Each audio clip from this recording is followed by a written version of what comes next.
Gypsy Rose Blanchard's childhood was anything but ordinary.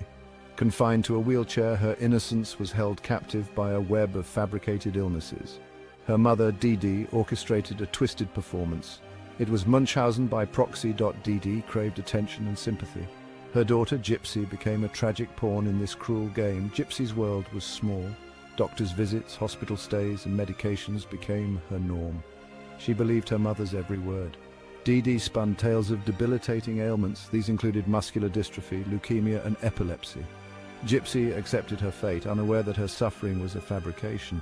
The internet offered a glimpse into a world beyond her mother's control. Doubt crept in, whispering that something was terribly wrong. As Gypsy matured, so did her yearning for independence. The internet, once a window to the outside world, became her lifeline. Online, she could be anyone, free from the constraints of her fabricated illnesses. She formed connections, exploring a world her mother had kept hidden. It was in this digital realm that Gypsy met Nicholas Godejohn. He was a young man drawn to her vulnerability. Their online relationship provided solace, a secret she guarded fiercely from her controlling mother. The idea of escape began to take root. Gypsy, desperate for a life free from Dee Dee's manipulation, confided in Godejohn. Their plan, hatched in hushed online whispers, was a testament to their desperation. Gypsy, no longer content with a life dictated by lies, embraced the darkness that promised her freedom. Gypsy and Godejohn's online relationship intensified. They were two souls, bound by their shared longing for escape. Their love, nurtured in the digital ether, became a lifeline in a world that seemed determined to keep them apart. However, their plans took a sinister turn. Driven by desperation, they formulated a plan. It was a pact born of despair, sealed with a shared desire for a different life. Godejohn, fueled by a misguided sense of love and loyalty, agreed to help Gypsy break free from her mother's control. The solution, they decided, was a drastic one. The plan, shrouded in secrecy, was set in motion. It involved Godejohn traveling to the Blanchard home. The weight of their decision hung heavy in the air. June 2015, a chilling post appeared on Dee Dee and Gypsy's shared Facebook page. "That bitch is dead," it proclaimed. Concern rippled through the online community that had for years followed their story. The facade of illness and vulnerability was about to crumble.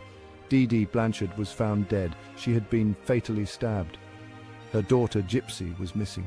The world watched in disbelief as the carefully constructed narrative of a sick child and her devoted mother unraveled. The investigation revealed a twisted tale of manipulation and desperation. Gypsy, it turned out, was not sick. She had been the victim of Munchausen by proxy, a rare form of abuse in which a caregiver fabricates or exaggerates a victim's illness for sympathy or attention. The manhunt for Gypsy and Godejohn captivated the nation. They were found days later, hiding out at Godejohn's parents' home in Wisconsin. The couple, once united in their desire for freedom, were now bound by the chains of their crime. The legal proceedings were complex, dominated by the shocking nature of the case. Gypsy admitted to orchestrating the murder, revealing the years of abuse she had endured at the hands of her mother. Godejohn, charged with first-degree murder, claimed he acted out of love for Gypsy, believing he was freeing her from a life of torment. The court, however, remained unconvinced. Godejohn was found guilty and sentenced to life in prison without the possibility of parole. Gypsy, after pleading guilty to second-degree murder, received a 10-year prison sentence. Prison became Gypsy's new reality. Stripped of her fabricated illnesses, she began to experience life on her own terms for the first time. Behind bars, she sought therapy, determined to understand the trauma she had endured and the choices she had made. Life in prison was a stark contrast to the confined existence she had known with her mother. Yet there was a sense of freedom in her newfound autonomy. She connected with other inmates, sharing her story and finding solace in their shared experiences. Gypsy embraced the opportunity for education, earning her GED while incarcerated.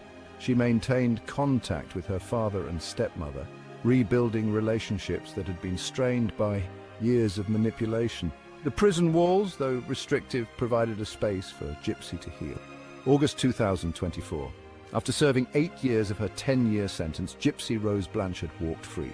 The world, once captivated by the shocking details of her case, watched as she re-entered society. She was no longer the frail, wheelchair-bound figure from the media frenzy. She was a young woman, forever marked by her past, but determined to forge a new path. Adjusting to life outside prison walls presented its own set of challenges. The weight of her crime and the shadow of her mother's manipulation loomed large. Gypsy, however, remained resolute in her pursuit of normalcy. She lived with her father and stepmother, navigating the restrictions of parole and the constant scrutiny of the public eye. The road to redemption was long and arduous, paved with the complexities of guilt, forgiveness, and self-discovery. Gypsy, once a prisoner of her mother's lies, was now a prisoner of her past. Gypsy's release reignited public interest in her case. Documentaries, podcasts, and news articles dissected her story, analyzing her motivations and debating the complexities of her crime. While some offered sympathy, recognizing her as a victim of abuse, others remained skeptical, questioning the extent of her involvement in the murder plot. Navigating life in the public eye proved to be a double-edged sword. Gypsy, now a symbol of both victimhood and manipulation, struggled to reconcile the various narratives surrounding her case. She participated in interviews, hoping to reclaim her narrative and shed light on the realities of Munchausen by proxy. Balancing her desire for privacy with the public's insatiable appetite for her story was an ongoing struggle. She yearned for normalcy, to live a life free from judgment and scrutiny. Life took an unexpected turn for Gypsy when she announced her pregnancy in late 2024. The news, met with a mix of surprise and skepticism, thrust her back into the spotlight. The public, eager for any update on her life, speculated about the father's identity and her ability to raise a child given her past. Gypsy, however, remained steadfast in her desire for privacy, choosing to shield the details of her relationship and pregnancy from the prying eyes of the media. She embraced the challenges and joys of motherhood, finding solace in the unconditional love for her child. Motherhood became a transformative experience, offering Gypsy a chance at redemption and a future filled with hope.